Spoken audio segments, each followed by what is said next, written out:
Hey, have you seen this? If you haven't, go watch it, dummy. Well, inside that is this, and inside that is this. And that is what this video is all about. Today, before that pesky little mid-season patch comes out, I thought I'd remind myself just how god-awful all of these exotic auto rifles are. No, not you. Shoot.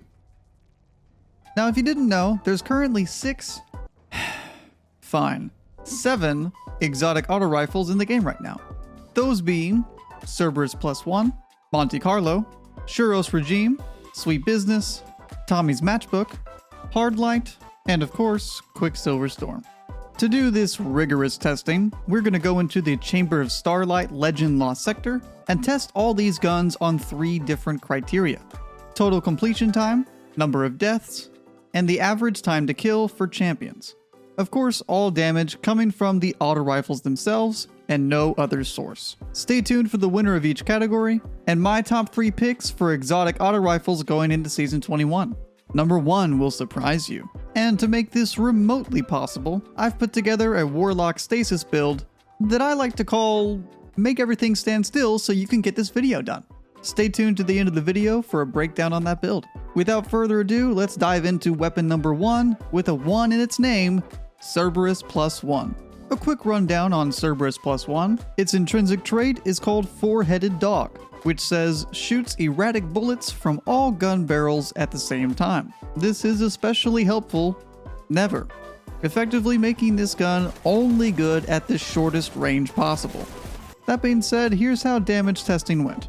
Champion number 1 went down in 45 seconds, champion number 2 in 39 seconds, champion number 3 at 47 seconds, and champion number 4 at 40 seconds, making the total average time to kill 42.7 seconds. We died a total of 2 times in this run, and the total time of completion was 10 minutes and 59 seconds.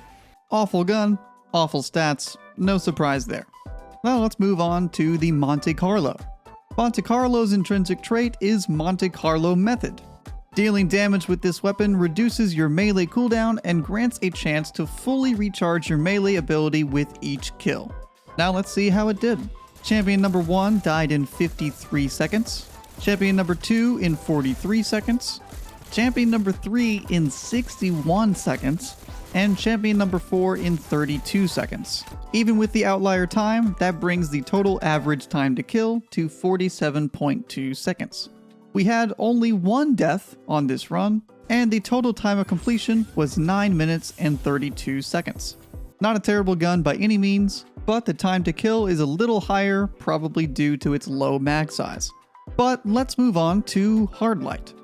Hardlight's intrinsic trait is Volatile Light. Rounds fired from this weapon have reduced damage falloff, over-penetrate targets, and ricochet off hard surfaces. Projectile damage increases after bounce. For its exotic perk, the Fundamentals, we will only be using the Arc variant because we don't want to influence this run by taking advantage of the Void Shields in this lost sector. Moving on to the stats, champion number 1 died in 58 seconds, champion number 2 in 59 seconds, champion number 3 in 50 seconds, and champion number 4 in 51 seconds, easily making this gun consistently the highest time to kill at 54.5 seconds. We had 2 deaths during this run, and a whopping 11 minutes 58 seconds for completion time. This one was a big surprise. It seems the biggest advantage for Hardlight is its ability to match shields at a moment's notice. Now let's move on to an oldie but a goodie, Suros Regime. Its intrinsic trait is Suros Legacy. The bottom half of each magazine deals bonus damage and has a chance to return health on kill. Moving on to testing, champion number 1 died in 42 seconds, champion number 2 in 55 seconds, champion number 3 in 42 seconds, and champion number 4 in 31 seconds, making the average time to kill 42.5 seconds. We also only had 1 death during this run, and the total completion time was 9 minutes and 2 seconds. This gun was very impressive, especially with the increased damage from the perk we selected. But let's move on to the last 3, starting with Tommy's Matchbook. Its intrinsic trait is Ignition Trigger. Sustained fire with this weapon overheats it, increasing damage but burning the user. For stats, champion number 1 died in 44 seconds, champion number 2 in 26 seconds, champion number 3 in 26 seconds again, and champion number 4 in 24 seconds, the fastest time yet, even with the outlier bringing our average total time to kill to 30 seconds. We also had 1 death during this run, and the total completion time was 9 minutes and 6 seconds. Tommy's Matchbook is looking like a big contender, but let's move into the last 2 auto rifles. Second to last, we've got Sweet Business. Sweet Business's intrinsic trait is called Payday. You have a larger magazine, increased accuracy when firing from the hip, and each time you pick up special or heavy ammo, it immediately reloads this weapon. For stats, champion number 1 died in 30 seconds, champion number 2 in 35 seconds, champion 3 died in 25 seconds, but we're adding 5 seconds for the glaive shot, making it 30 seconds, and champion number 4 in 31 seconds, making the total average time to kill about 31.5 seconds. We had 2 deaths during this run, and the total completion time was 8 minutes and 44 seconds. I've got my thoughts on this weapon, but I'll save it for the end. Moving on to our last gun in the lineup, of course, it is Quicksilver Storm. Its intrinsic trait is Rocket Tracers. Landing multiple hits turns your next shot into a homing micro rocket. Along with its intrinsic trait is its exotic perk, Grenade Chaser. Landing multiple rockets loads a grenade. Holding your reload button switches your gun into grenade launcher mode. And for the final stats of the day, for Quicksilver Storm, champion number 1 died in 37 seconds, champion number 2 in 35 seconds, champion number 3 in 28 seconds, and champion number 4 in 26 seconds, bringing the total average time to kill to 31.5 seconds again. As a note, this is using the grenade launcher ability sparingly from champion to champion. So in a perfect world, this average time to kill could be even shorter. We had a total of 4 deaths on this run, and a total completion time of 9 minutes and 38 seconds. We all knew this gun would be good, but I think it under-delivered on certain things. But without giving too much away, let's dive into the lineup. Starting with least amount of deaths, we have a 3-way tie between Monte Carlo, Tommy's Matchbook, and Suros Regime. So to break the tie, we're going to look at the total completion time. And that would make Suros Regime the winner of least amount of deaths.